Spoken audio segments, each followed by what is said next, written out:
नमस्कार, राम राम दोस्तों, क्या हाल है आपके भाई। स्वागत है आपका एक और नई वीडियो में। तो भाई पिछली वीडियो जो हम लोगों ने गोरखा के बारे में डाली थी उसको आपने काफ़ी प्यार दिया, उसके लिए बहुत बहुत धन्यवाद। भाई अगली वीडियो जो है वो अगेन थार रॉक्स से रिलेटेड है। थार रॉक्स जो है वो लॉन्च हो चुकी है, रिवील हो चुकी है और आज से उसकी टेस्ट ड्राइव भी स्टार्ट हो गई है।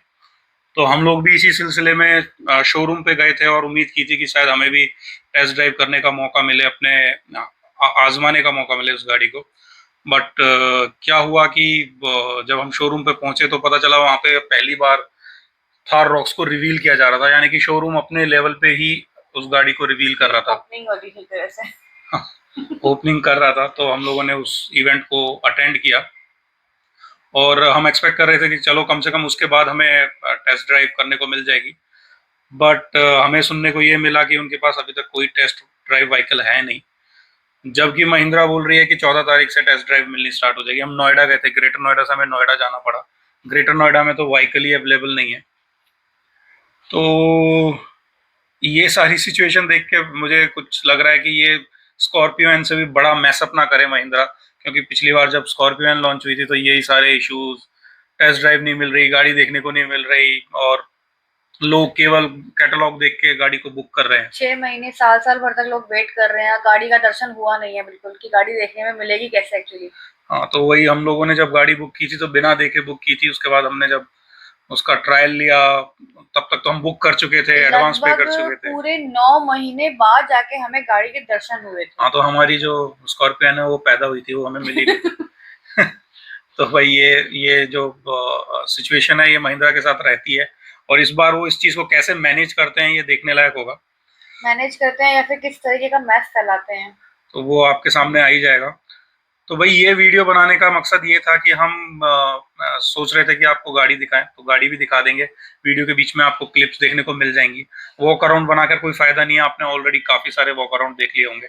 तो हमारा क्या फर्स्ट इंप्रेशन है और क्या ऐसे चीज फीलिंग है उस गाड़ी के बारे में, और क्या हमें ऐसा लगा कि उसमें मिसिंग है जो कि मिसिंग नहीं होना चाहिए था, या जो एक क्राइटेरिया हो सकता है लोगों के लिए कि भाई ये फीचर अगर या ये इशू अगर इस गाड़ी में है तो वो हो सकता है ये डिसीजन ले कि वो ये गाड़ी ना ले।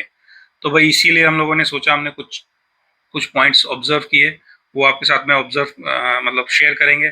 So let's start. तो भाई सबसे पहले बात करते हैं सबसे पहले पॉइंट की, जो आप ऑलरेडी जानते होंगे, बहुत सारे यूट्यूबर्स ने उसको हाईलाइट भी किया है। वो है फ्रंट सीट का कंफर्ट। तो भाई जो फ्रंट सीट है, ऐसा नहीं है कि उसकी जो जो विड्थ या लेंथ जो भी आप बोलना चाहें वो कम है, वो कम नहीं है, वो आगे जाके थोड़ा सा नीचे की तरफ को। एक स्लोप सा बन रहा है, जैसे सपोज ऐसे होके ऐसे होता है ना, वो आगे ऐसे हो रहा है। हाँ, इस तरह का स्लोप बन रहा है, तो जो जहाँ पर हमारे घुटने होते हैं, घुटने के नीचे वाला पोर्शन है ना, वो ऐसा लग रहा है कि हवा में टंग गया हो। Exactly exactly। तो तो आपके अगर जो सपोर्ट नहीं घुटने मिल रहा है ऊपर की उससे। तरफ को रहते हैं, तो वो लॉन्ग टर्म ड्राइविंग में आपको डेफिनेटली जो है वो प्रॉब्लम कर सकता है। आपको ऐसा लग सकता है कि जो आपके जो लेग्स हैं वो वेल सपोर्टेड नहीं है। तो वो डेफिनेटली जो पॉइंट है, वो जो हमने आज मॉडल देखा, हमारा जो मॉडल हमने देखा था वो AX5L था। तो अच्छे खासे फीचर्स के साथ में वो आता है। और उसके अंदर जब हम बैठे तो हमें लगा यार, एक्चुअली मैंने सीट को एडजस्ट किया, कोशिश किया कि मैं एक कंफर्टेबल पोजीशन बना सकूं। तो वो कंफर्टेबल पोजीशन कुछ हद तक बनती है, लेकिन लॉन्ग रन ड्राइव में या लॉन्ग रन में वो एक्चुअली एक टायरिंग प्रोसेस हो सकता है, उसमें आपको थोड़ा सा बंधा हुआ फील होगा। बिकॉज जैसे आप सीट पे बैठते हो तो बैठ के ऐसा नहीं लग रहा था कि आप सीट पे बैठ के आपको कंफर्ट मिल रहा है, ऐसा लग रहा है कि पूरा आपका जो लोड है ना आपके पंजों पर पड़ा हुआ है। Exactly exactly। तो वहीं अगर हम जैसे स्कॉर्पियन हम यूज कर रहे हैं, उसमें वो मच मच बेटर कंडीशन में है। हम लोग एक्चुअली अगर गाड़ी की जो सीट है उसका हाइट अच्छे से एडजस्ट कर देते हैं तो हम बहुत कंफर्टेबली बैठ पाते हैं। प्रियंका चलाती है तो वो अपने हिसाब से हाइट को एडजस्ट कर लेती है, और मैं जब चलाता हूँ तो मैं भी एडजस्ट कर लेता हूँ, और उसके बाद में हम लोगों को इजीली सपोर्ट मिल जाता है। जिन लोगों की हाइट थोड़ी सी कम कम है, आई वुड से 5'5", 5'6", 5'7", 5'8" की रेंज में है, उनको ऐसा कोई इशू मुझे नहीं लगता कि होगा। लेकिन जो लोग इससे ऊपर हैं, जो 5'8", 5'9" या 6 या 6 फीट से अगर कोई और भी ऊपर है, तो उसको डेफिनेटली ये प्रॉब्लम फील होने वाली है। अगर कोई एक्चुअली में 6 फुट से लंबा है तो भाई डेफिनेटली भैया आपको ये थोड़ा सा देखना पड़ेगा कि लॉन्ग ड्राइव में अगर आप गाड़ी को यूज करने वाले हो तो ये सीट एक्चुअली आपके लिए कंफर्टेबल है कि नहीं है। लेने से पहले एक बार आपको फिर सोचना पड़ेगा। भाई उसको टेस्ट ड्राइव करना, लेना, लेने से पहले उसको एकदम पूरी तरीके से फील करके देखना। अदरवाइज हो सकता है कि आपके लिए ये लंबा इशू हो जाए और आप उसको लेकर हर दिन परेशान होते रहें। वो कहते हैं ना, लेने से पहले ठोक बजाकर तब लेना। यस। तो भाई दूसरा पॉइंट है कि जो हमारी मिडिल रो है वो क्या है कि वो फोल्ड हो जाती है, टम्बल डाउन हो जाती है, लेकिन वो फ्लैट बेड नहीं बनाती हैं। तो भाई कोई बंदा जो एक्चुअली फैमिली के साथ, से हम लोग गए थे स्कॉर्पियो एन में भी यही इशू है कि जब हम उसको फोल्ड करते हैं तो वो एक प्रॉपर फ्लैट बेड नहीं बनता। ऐसे नहीं होता, वो ऐसे रह जाता है हल्का सा, एग्जैक्टली। एक स्लोप बना रह जाता है।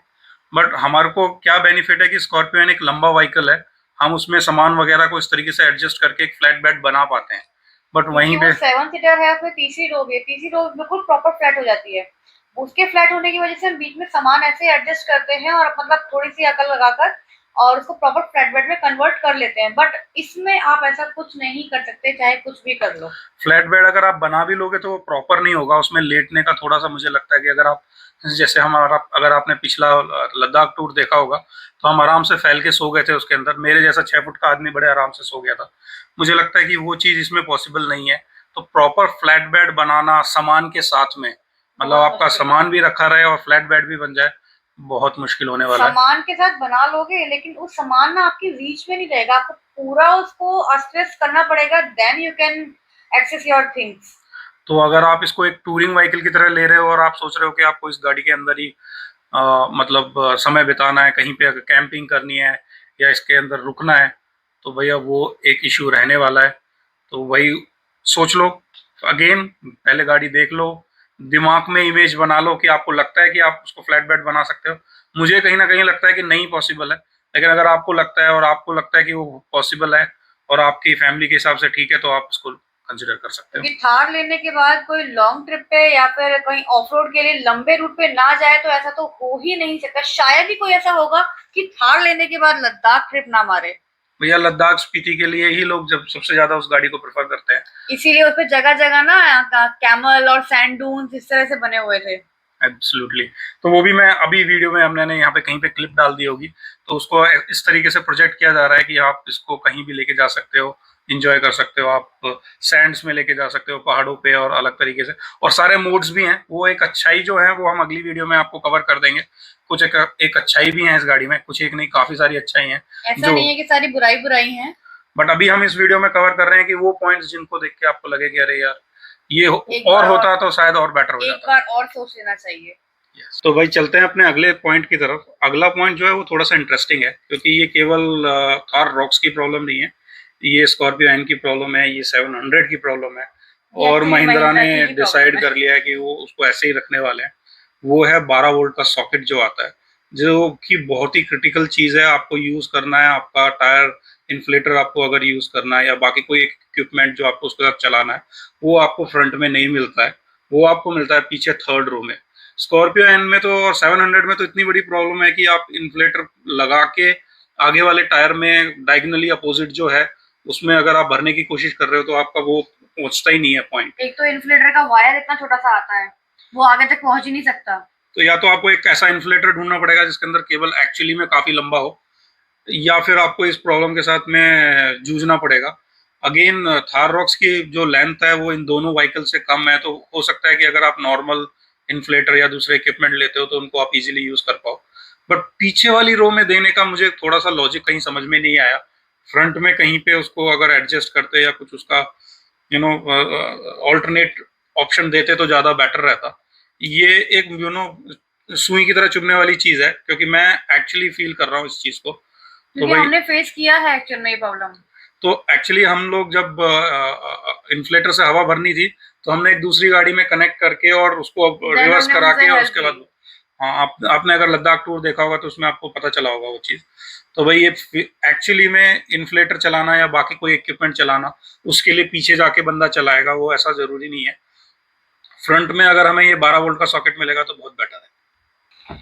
और अब जो ये पॉइंट है ना, ये पॉइंट वैसा है कि खोदा पहाड़ और निकली चुइयां, उसी का जैसा है बिल्कुल। इतनी बड़ी गाड़ी, इतनी छोटी गाड़ी भी नहीं भाई, बड़ी गाड़ी, और ग्लव बॉक्स इतू सा, हद है यार। तो भाई अगर आप देखते हो गाड़ी की जो विड्थ है वो भी कम नहीं है, अच्छी खासी विड्थ की गाड़ी है।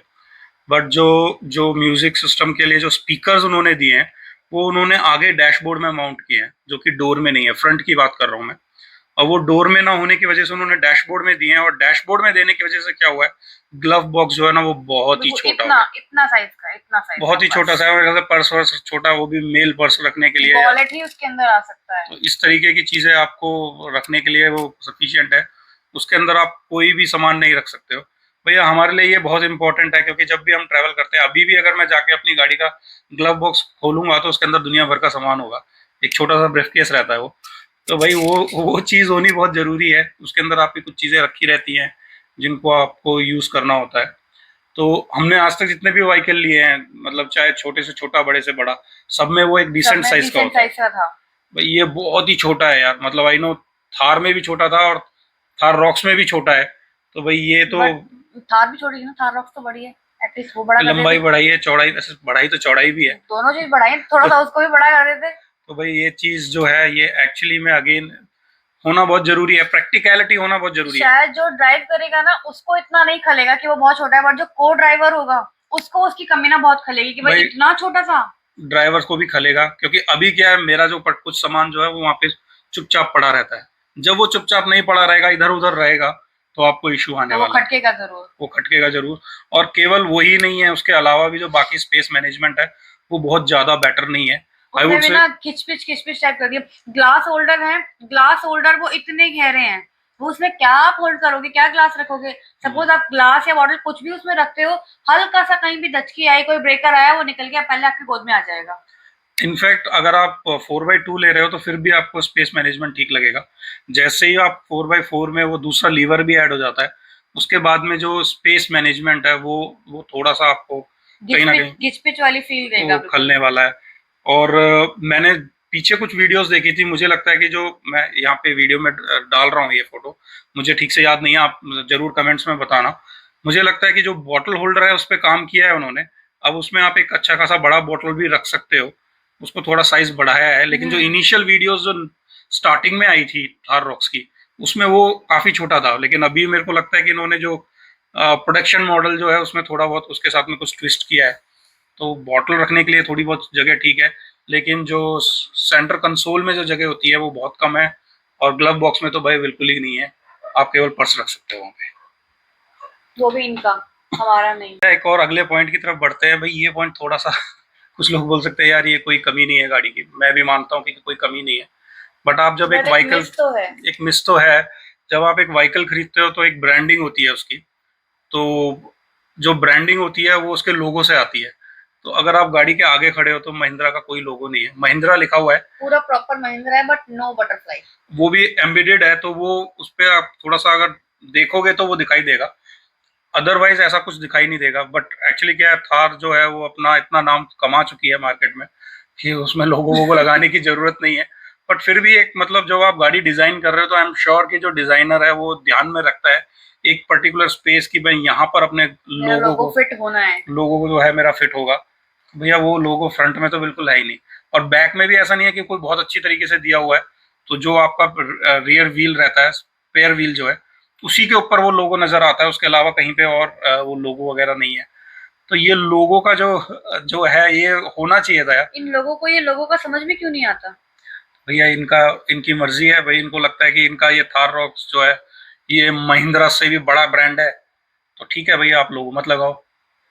जब हमने लोगों की बात कर ही ली है, यानी कि हम गाड़ी के बाहर आ गए हैं, फ्रंट में खड़े हैं, और फ्रंट में खड़े होते हैं तो एक चीज और मिस होती है, not just logo, roof rail. भाई मेरे को एक्चुअली मिस हुई वो। मैं जब मैं गाड़ी को आगे से देख रहा था, मैंने काफी सारी वीडियोस देखी, उसमें मुझे ऐसा नहीं लगा।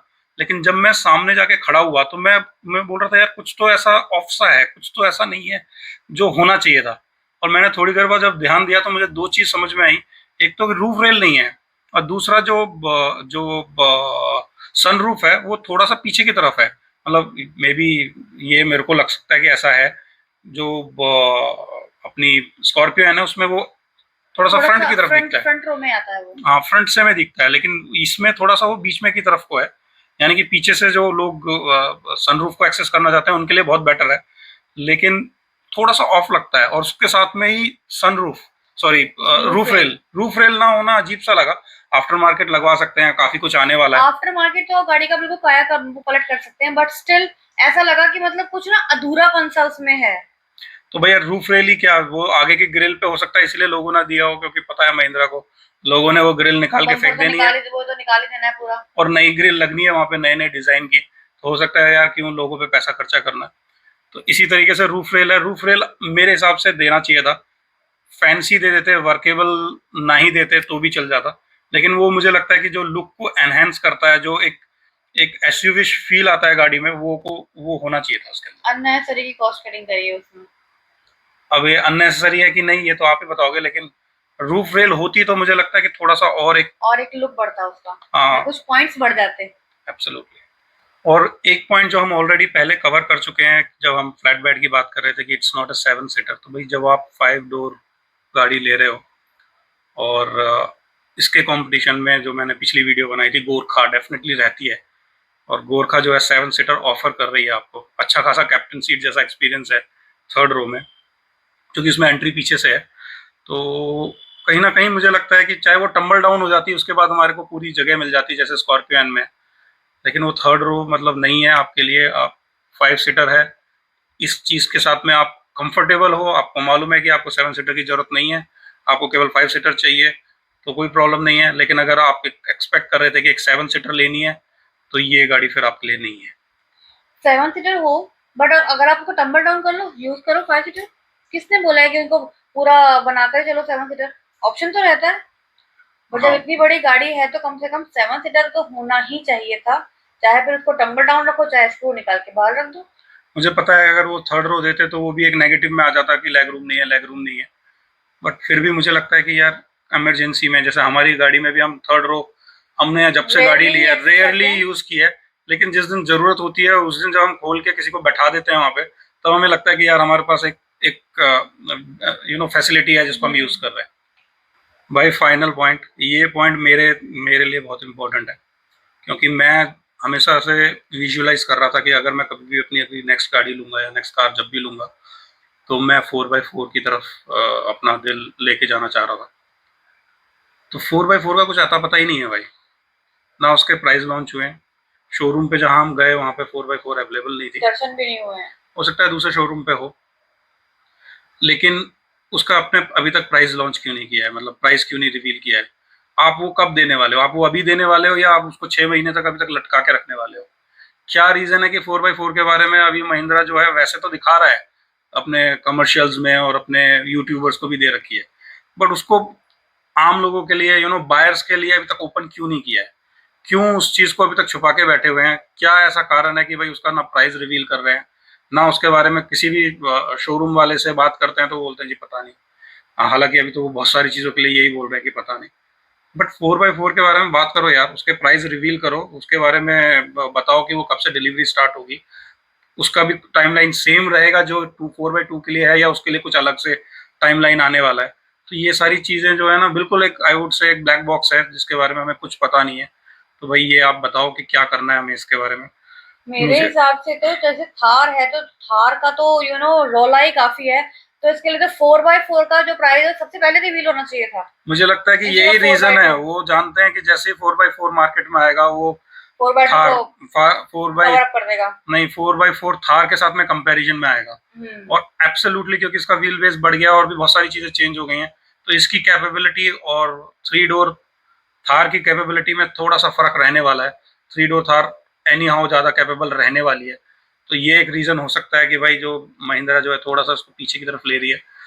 बाकी ये चीज बहुत जरूरी है, जो लोग 4x4 लेना चाहते हैं, जिनके दिमाग में थार की जो इमेज है वो एज अ 4x4 व्हीकल है और उस तरीके से गाड़ी की तरफ जाना चाहते हैं, तो भाई ये आपके लिए बहुत जरूरी है। महिंद्रा, आप प्लीज इसको लॉन्च करो, इसके बारे में बताओ, इसके प्राइस रिवील करो। ये अभी तक एक ब्लैक बॉक्स है।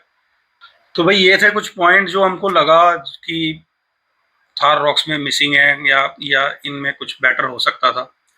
आपको क्या लगता है? आपने कुछ ऐसा पॉइंट ऑब्जर्व किया हो जो आपको लगता है कि होना चाहिए था और नहीं है थार रॉक्स में?